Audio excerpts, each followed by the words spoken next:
Hüseyin'in kurban olum adına, bizlere adın mader örgetti. Viladette Cebrail emin, gahi varesini geldi terpetti. Veli bilmem Kerbela'da niye, sinesin boğazın şimre görsetti.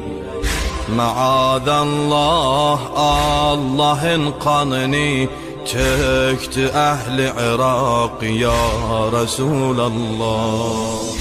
Selam olsun kanlı leblere ki, istiden kurudu su kenarında.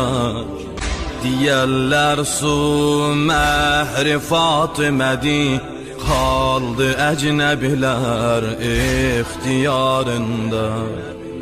Hüseyin'in bir süt emer balasın, teşne okladılar kan diyarında.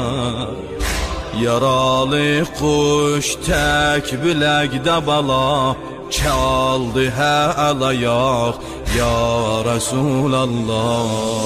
Muharrem'de kara perçem eser, sinede kızışar şialar kani. Dolan gözler Kerbela'ya bakar, katre katre akar her ciger kani.